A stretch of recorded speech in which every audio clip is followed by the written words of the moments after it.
नमस्कार, मैं हूं आपके साथ सोनिया चौहान। उत्तराखंड की खबरों में आप सभी का स्वागत है। रुक करते हैं खबरों की ओर। उत्तराखंड के मुख्यमंत्री पुष्कर सिंह धामी अपने कैबिनेट के साथ रामलला के दर्शन करने रामनगरी अयोध्या पहुंचे। यहां महर्षि वाल्मीकि अंतर्राष्ट्रीय हवाई अड्डे पर मुख्यमंत्री समेत अन्य मंत्रियों का जिला प्रशासन के अधिकारी और भाजपा पदाधिकारियों ने स्वागत किया। इस दौरान एयरपोर्ट पर ढोल नगाड़े के बीच सांस्कृतिक विभाग के कलाकारों ने नृत्य पेश किया। वहीं दर्शन पूजन करने से पहले मुख्यमंत्री पुष्कर सिंह धामी ने कहा कि उत्तराखंड से अयोध्या का गहरा संबंध है। उत्तराखंड से ही मां सरयू का उद्गम हुआ और अयोध्या पहुंचती है और साथ ही उत्तराखंड देवभूमि जहां राम भक्त राष्ट्रभक्त बसते हैं। हर राम भक्त सोचता था कि राम मंदिर बने, जो अब पूरा हुआ। बता दें कि डीएम नीतीश कुमार और एसएसपी राजकरण नैयर ने मुख्यमंत्री को बुके भेंट किया।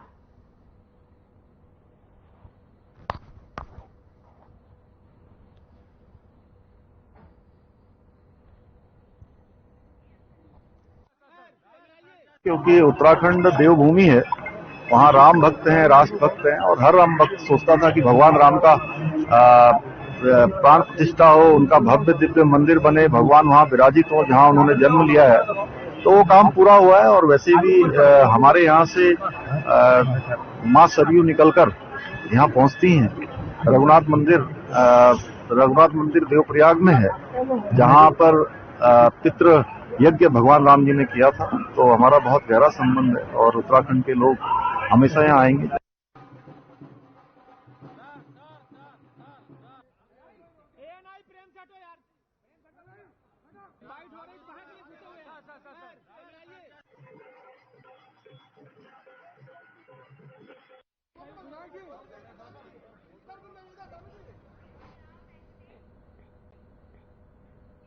बढ़ते हैं अगली खबर की ओर। मुख्यमंत्री पुष्कर सिंह धामी के श्री रामलला के दर्शन करने जाने पर कांग्रेस प्रदेश अध्यक्ष करण माहरा चुटकी लेते हुए नजर आए। करण माहरा ने कहा कि ये आस्था का सवाल है और अगर मुख्यमंत्री पूरे कैबिनेट आस्था के लिए गए हैं तो अच्छी बात है, लेकिन अगर राजनीति के लिए गए हैं तो मैं गलत मानता हूं। साथ ही उन्होंने चुटकी लेते हुए कहा कि आस्था के लिए जब कोई जाता है तो अपने खर्चे पर जाता है, लेकिन यहां सरकारी खर्च पर पूरी कैबिनेट गई, ये आश्चर्यजनक है।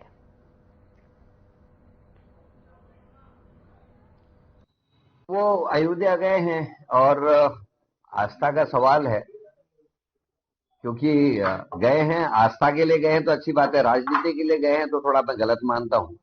और अगर आस्था के लिए गए होते तो मेरे को लगता है कि हर आदमी जैसे अपने खर्चे पे जाता है, तो पूजा करने जा रहा है, लेकिन सरकारी खर्च पर पूरी कैबिनेट जा रही है, ये आश्चर्यजनक है। कैसी आरती है, कैसी पूजा है और कैसी आस्था है।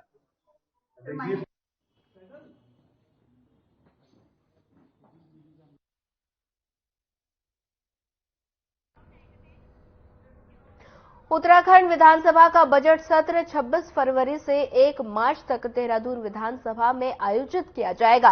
पिछले दिनों उत्तराखंड कैबिनेट की बैठक में बजट सत्र को गैरसैंण विधानसभा की जगह देहरादून विधानसभा में कराने का प्रस्ताव पर सहमति बनी थी। प्रदेश के संसदीय कार्य मंत्री प्रेमचंद अग्रवाल ने बजट सत्र को लेकर जानकारी दी। साथ ही उन्होंने कहा कि बजट सत्र के पहले दिन राज्यपाल का अभिभाषण होगा और उसके बाद सदन में बजट रखा जाएगा।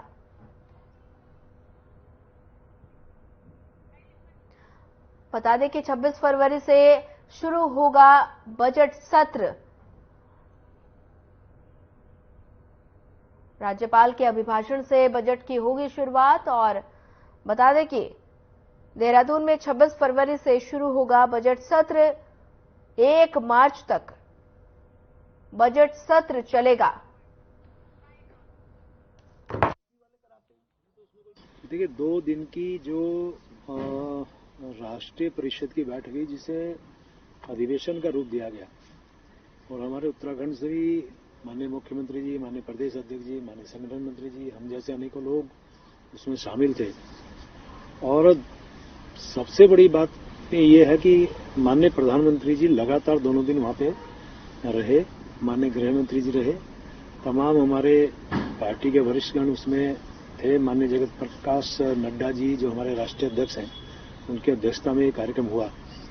और जिस प्रकार से राजनीतिक प्रस्ताव वहां पारित हुआ और जो देश के अंदर 10 साल में काम हुए हैं, देशवासियों के लिए काम हुए हैं, गरीब कल्याण के लिए काम हुए हैं और जिस प्रकार से विश्व के अंदर देश की ख्याति बढ़ी है, साथ में जो एक प्रस्ताव कल माननीय गृह मंत्री जी ने रखा कि इस स्थिति में है आज कि विपक्ष पूरी हताशा की ओर है, भाजपा की आशा और विपक्ष की हताशा के रूप में जो प्रस्ताव कल माननीय गृह मंत्री जी ने रखा, निश्चित रूप से वो एक आई ओपनर का काम कर रहा था। 10 साल के अंदर जिस प्रकार से अनेकों ऐसे काम लोगों के लिए किए गए, गरीब कल्याण के लिए किए गए और अब ज्ञान जिसके लिए माननीय प्रधानमंत्री जी ने बढ़ते हैं अगली खबर की ओर। बीजेपी के प्रदेश अध्यक्ष महेंद्र भट्ट राज्यसभा सदस्य के लिए निर्विरोध निर्वाचित हो गए। चुनाव अधिकारी ने महेंद्र भट्ट को निर्विरोध निर्वाचित घोषित कर दिया। निर्वाचित होने के बाद समस्त भाजपा गणों ने उन्हें मालाएं पहनाकर बधाई दी और इस बीच महेंद्र भट्ट ने उत्तराखंड की जनता का आभार जताते हुए कहा कि मुख्य विपक्षी दल ने अपना प्रत्याशी खड़ा नहीं किया, इसलिए मैं उनका भी धन्यवाद करता हूं। साथ ही उन्होंने कहा कि सीमांत जनपद चमोली और पिथौरागढ़ के कार्यकर्ताओं में हर्ष का माहौल है। जो अपेक्षाएं मुझसे है उन पर खरा उतरूंगा।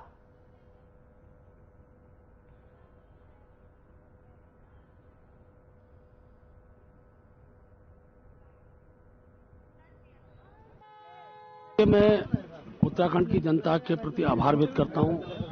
जहां तक निर्विरोध का विषय है तो मुख्य विपक्षी दल ने भी प्रत्याशी खड़ा नहीं किया, मैं उनका भी धन्यवाद करता हूं और जिस कार्य के लिए मुझे मेरे नेतृत्व ने योग्य समझा उस कार्य को मैं सही प्रकार कर सकूं, इसके लिए मैं ईश्वर से प्रार्थना करता हूं मुझे वो शक्ति प्रदान करे। सीमावर्ती क्षेत्र का प्रतिनिधि होने के नाते आज पूरे जनपद चमोली सहित पिथौरागढ़ में कहता हूँ दूर दराज के क्षेत्रों में कार्यकर्ताओं में हर्ष है, जनता में भी हर्ष है। मैं प्रयास करूंगा कि जो अपेक्षाएं सबकी मेरे से है उन अपेक्षाओं में खड़ा उतर। महेंद्र भट्ट ने आभार जताया है, मालाएं पहनाकर उन्हें बधाई दी गई।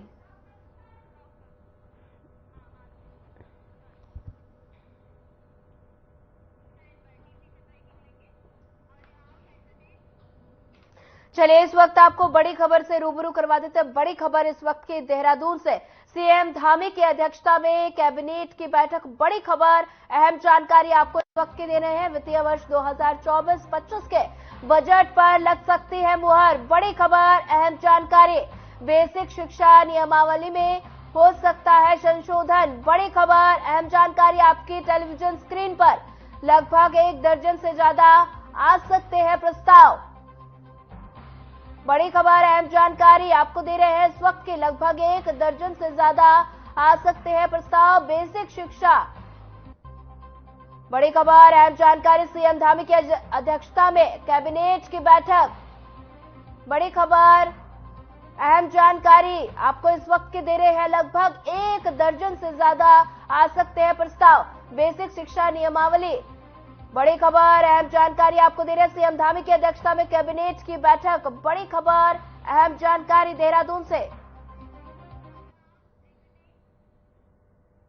चलिए फिलहाल वक्त हो चला एक छोटे से ब्रेक का। ब्रेक के बाद जल्द हाजिर होंगे।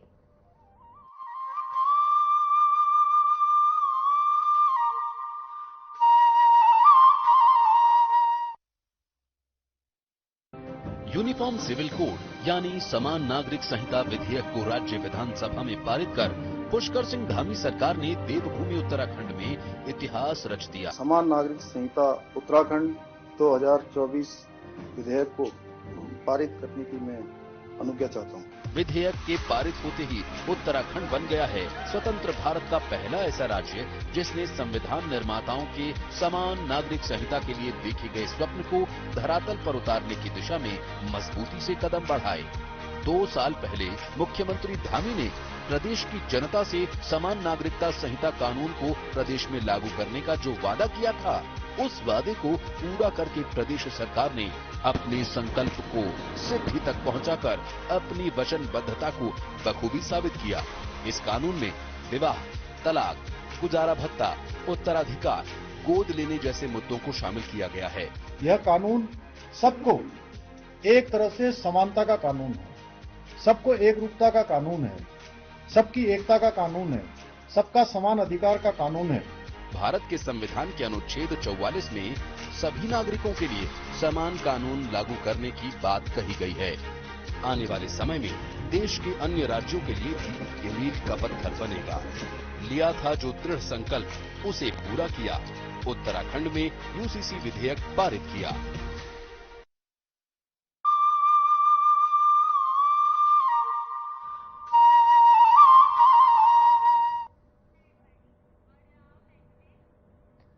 ब्रेक के बाद आप सभी का एक बार फिर स्वागत है। बढ़ते हैं अगली खबर की ओर। भीमताल में कांग्रेस कार्यकर्ताओं ने बैठक का आयोजन किया।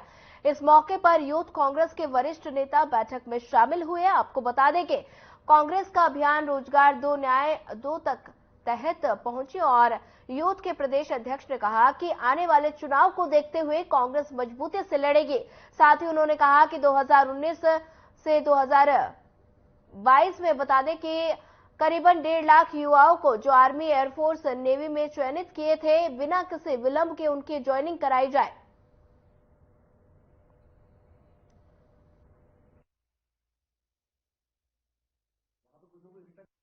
भारतीय युवा कांग्रेस देश भर में 2 मुहिमों को लेकर लोगों के बीच में जा रही है। हमारा उद्देश्य है कि हम जय जवान के माध्यम से जो लोग जिनके साथ अन्याय हुआ है, 1.5 लाख युवा जिन्होंने सारे पड़ाव करने के बाद भी जिनको ज्वाइनिंग नहीं मिल पाई, और अग्निवीर योजना से जो प्रभावित युवा हैं उनको न्याय दिलाने की लड़ाई हम लड़ रहे हैं। दूसरी, हम रोजगार दो न्याय मुद्दों के माध्यम से अनएम्प्लॉयमेंट और अंडर एम्प्लॉयमेंट दोनों विषयों को लोगों के बीच में ले जा रहे हैं। हमें विश्वास है कि जो युवाओं की मूलभूत समस्याएं हैं, मूलभूत जो उनकी मांगे हैं, उन मांगों की लड़ाई को हम पूरी ताकत देने का काम करेंगे, लड़ने का काम करेंगे। और आने वाले समय में युवाओं का समर्थन हमें आज भी मिल रहा है और मुझे उम्मीद है कि आने वाले समय में बड़ी तादाद में युवा कांग्रेस के साथ जुड़ेंगे और कांग्रेस पार्टी सत्ता में आकर के युवाओं के साथ न्याय करने का काम करेगी।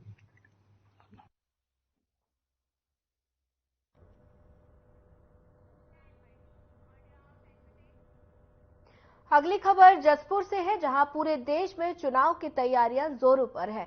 वहीं उत्तराखंड के जनपद उधम सिंह नगर में निर्वाचन आयोग के निर्देशानुसार बाल विकास परियोजना अधिकारियों के निर्देशन में जसपुर बाल विकास परियोजना के अंतर्गत बीएलओ द सुपरवाइजरों ने रंगोली प्रतियोगिता के साथ मतदाताओं के हस्ताक्षर अभियान के तहत सबसे पहले करो मतदान फिर करेंगे जलपान के नारे के साथ रैली निकालकर सभी को शपथ ग्रहण कराई और मीडिया से रूबरू होते हुए परियोजना अधिकारी इंदिरा वर्गरी ने कहा कि बाल विकास परियोजनाओं में लगातार मतदाता जागरूक कार्यक्रम चलते रहेंगे। जब तक चुनाव आचार संहिता लागू होती है तब तक ये अभियान जारी रहेगा और साथ ही कहा कि इस बार मतदान प्रतिशत में इजाफा हो, इसके लिए लगातार प्रयास किया जा रहा है।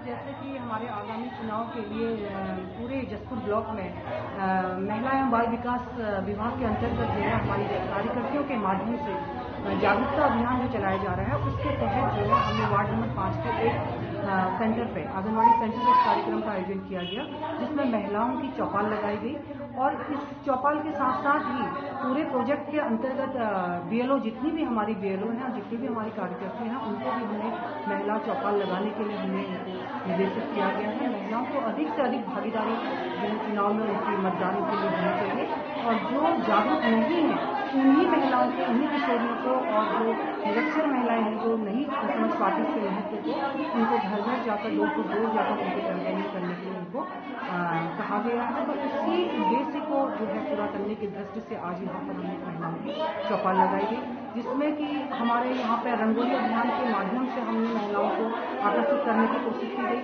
और चार्ट पोस्टर के माध्यम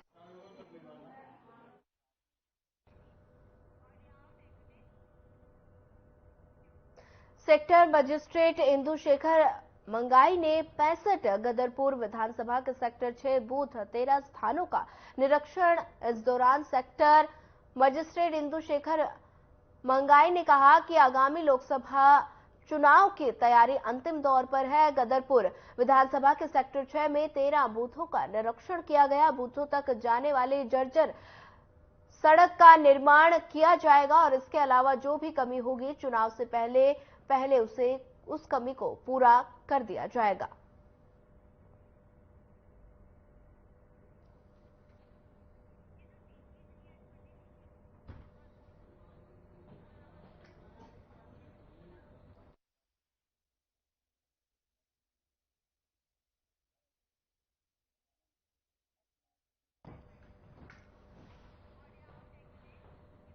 बढ़ते हैं अगली खबर की ओर। देहरादून जिला उद्यान विभाग शीतकालीन पौधारोपण अभियान चल रहा है, जिसे मार्च तक पूरा करने का लक्ष्य रखा गया, जिसको लेकर देहरादून से मुख्य उद्यान अधिकारी डॉक्टर मीनाक्षी जोशी ने बताया कि शीतकालीन पौधारोपण के लिए उद्यान निदेशालय से आवंटन प्राप्त हुआ और 4 योजनाएं संचालित की जा रही है। साथ ही उन्होंने कहा कि इन 4 योजनाओं के लिए हमें पौधे आवंटित किए गए हैं, जिसमें मुख्यमंत्री एकीकृत बागबानी योजना ने हमें 94,000 पौधे आवंटित और इनमें शीतकालीन फल जैसे सेब, आड़ू, नाशपाती के रोपण का काम किया जा रहा है।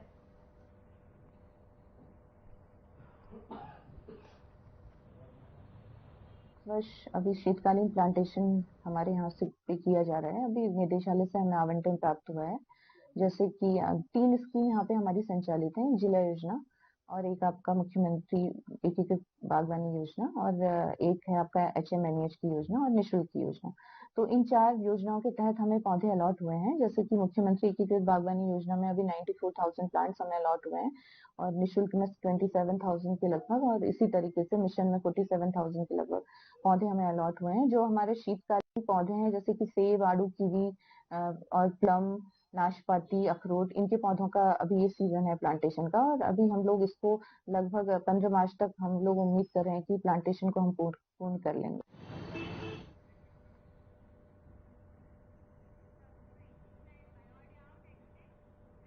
फिलहाल वक्त तो चला एक छोटे से ब्रेक का। ब्रेक के बाद जल्द हाजिर होंगे।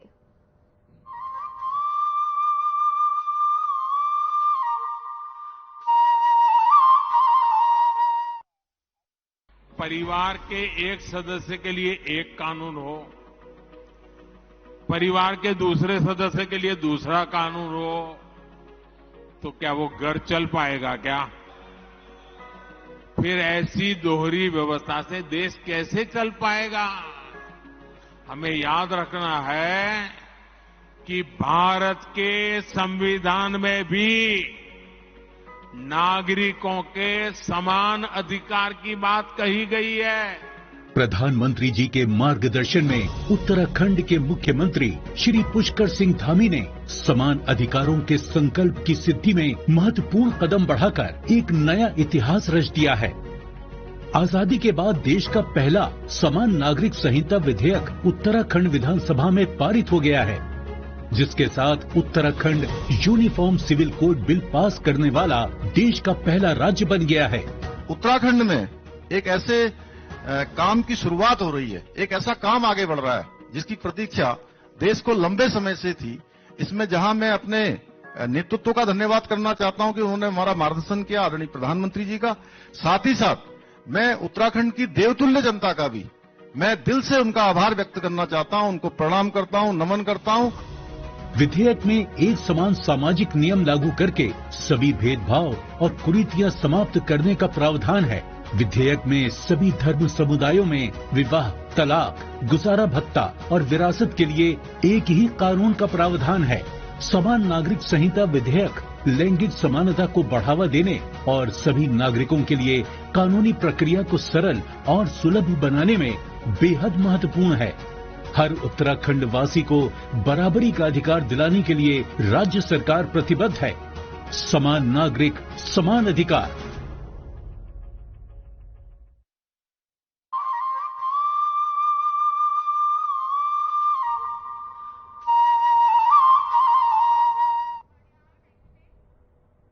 ब्रेक के बाद आप सभी का एक बार फिर स्वागत है। बढ़ते हैं अगली खबर की ओर। पिछले साल जून में सहसपुर क्षेत्र में एक नाबालिग के लापता होने की खबर सामने आई थी, जिस पर पुलिस द्वारा हामुमन ट्रैफिकिंग का केस दर्ज किया गया है। आरोपी की तलाश शुरू की गई है। पुलिस ने आरोपी को राजस्थान से गिरफ्तार कर लिया। देहरादून के एसएसपी अजय सिंह ने बताया कि मामला पुराना होने के चलते पुलिस लगातार इस पर कार्य कर रही थी। ऐसे में मामले का इनपुट मिलने पर अभियुक्त को गिरफ्तार कर नाबालिग को छुड़ा लिया गया है।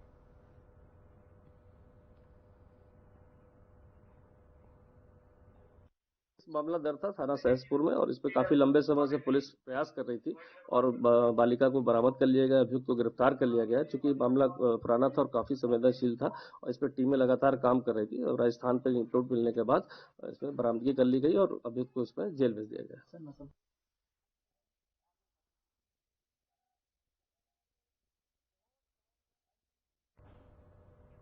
जिले के वरिष्ठ पुलिस अधीक्षक मंजूनाथ टीसी ने पुलिस को नशे के खिलाफ चेकिंग अभियान चलाने के निर्देश दिए। इसी क्रम में काशीपुर पुलिस ने एक व्यक्ति से करीब 7 लाख रुपए के 53 ग्राम स्मैक बरामद की और कोतवाली परिसर में सीओ अनुष्का बडूला ने बताया कि आरोपी काफी लंबे समय से पुलिस की आंख में धूल झोंकते हुए नशे का कारोबार चला रहा था।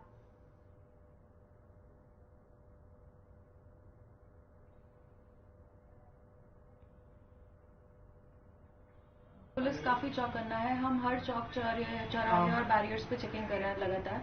तो निरंतर चेकिंग में हमें रोज कुछ ना कुछ उपलब्धि मिल रही है। इस बार भी कल दिनांक 19 को चौकी क्षेत्रांतर्गत हमारे अभियुक्त एक नदीम करके है, उसको बीडी भी बुलाया जाता है। इसके पास से 53 ग्राम स्मैक मिली है। इसके ऊपर ऑलरेडी 7 मुकदमे पंजीकृत हैं, जिसमें शस्त्र अधिनियम के भी मुकदमे हैं और एनडीपीएस के भी मुकदमे हैं। तो बहुत ही अच्छी कार्रवाई करते हुए काशीपुर पुलिस द्वारा इसे अभियुक्त को गिरफ्तार किया गया है और इसके ऊपर हम कड़ी से कड़ी कार्रवाई करते हुए, चाहे गुंडा हो चाहे गैंगस्टर हो, इसके ऊपर और भी कार्रवाई करेंगे।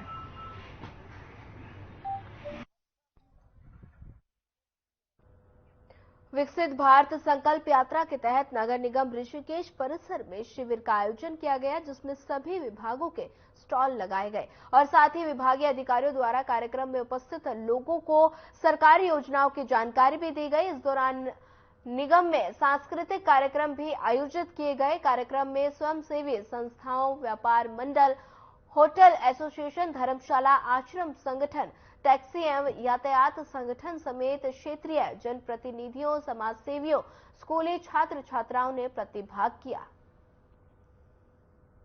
ये हमें कल शाम जो है संकल्प यात्रा की सूचना दी थी कि यहाँ पर आएगी यात्रा, तो हमने इस वक्त के लिए जो है स्टॉल और सभी लोगों को सूचना दी। तो आज सभी विभागों के यहाँ पर स्टॉल लगे हुए हैं और कार्यक्रम चल रहे हैं। जनता को कितना लाभ होने जा रहा है? जनता यात्रा निकल के आ रही है और द्वितीय चरण चल रहा है, तो स्टॉल लगे हुए हैं, लोग आ रहे हैं। बढ़ते हैं अगली खबर की ओर। मुनिकी रेती पुलिस ने लोगों को जागरूक किया। अब घर बैठे ही ऑनलाइन या साइबर कैफे में जाकर मकान मालिक अपने किराएदार का सत्यापन करा सकते हैं। बता दें कि पुलिस के जागरूकता के बावजूद मुनिकी रेती थाना क्षेत्र के अंतर्गत मकान मालिक अपने किराएदारों का पुलिस सत्यापन कराने के लिए तैयार नहीं, जबकि सत्यापन के लिए किसी भी प्रकार की कोई फीस और थाना चौकी के चक्कर काटने की जरूरत नहीं पड़ती। घर बैठे ही ऑनलाइन या साइबर कैफे में जाकर मकान मालिक अपने किराएदार का सत्यापन करा सकते हैं। फिर भी सत्यापन में मकान मालिकों की लापरवाही खुलकर सामने आ रही है।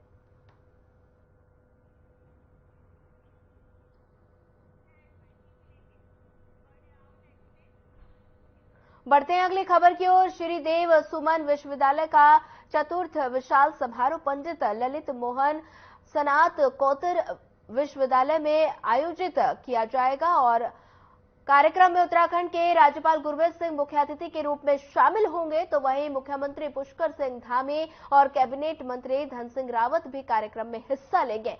कार्यक्रम को भव्य बनाने के लिए विश्वविद्यालय प्रशासन की ओर से कई प्रकार के सांस्कृतिक कार्यक्रम प्रस्तुत किए जाएंगे।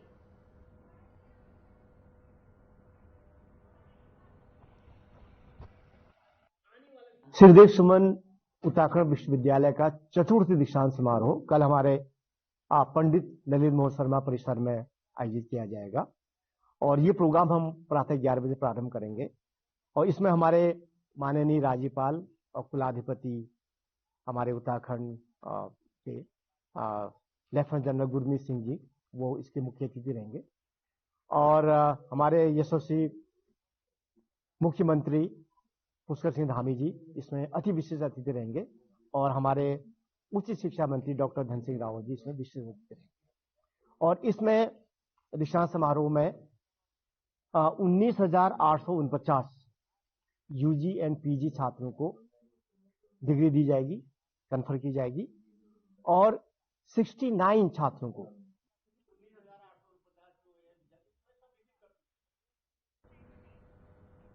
पौड़ी से एक रिश्तों को शर्मसार करने वाला मामला सामने आया है, जहां एक 17 वर्षीय नाबालिग किशोरी ने अपने ही रिश्तेदार पर खुद के साथ बलात्कार करने का आरोप लगाया, जिसके बाद नाबालिग किशोरी ने सरकारी अस्पताल में एक नवजात शिशु को जन्म दिया। और जबकि किशोरी के बच्चे के पिता के बारे में पूछताछ की गई तो किशोरी ने बताया कि उसके रिश्तेदार, जो कि पौड़ी का रहने वाला है और ऐसे पेशे से ट्रक ड्राइवर है, उसने साथ साथ बता दें कि बलात्कार किया था। जबकि उस व्यक्ति के बारे में छानबीन की गई तो पता लगा कि वो पहले ही शादीशुदा है और उसकी 2 पत्नियां हैं। घटना के बाद लड़की के माता पिता ने ट्रक ड्राइवर के खिलाफ थाने में मुकदमा दर्ज करा दिया। किशोरी की माता पिता की तहरीर पर पुलिस ने आरोपी के खिलाफ पॉक्सो एक्ट और अन्य धाराओं में मुकदमा दर्ज किया। कि आज ये जो बेस हॉस्पिटल है वहां से थाने को एक मेमो प्राप्त हुआ, जिसमें एक नाबालिग की डिलीवरी के बारे में बताया गया था। तो उसमें संबंधित थाना प्रभारी द्वारा इनिशिएटिव लेते हुए तुरंत ही जो है उनके द्वारा एक तहरीर जो है ली गई और मुकदमा पंजीकृत किया गया और आगे की इसमें विधिक कार्रवाई की जा रही है।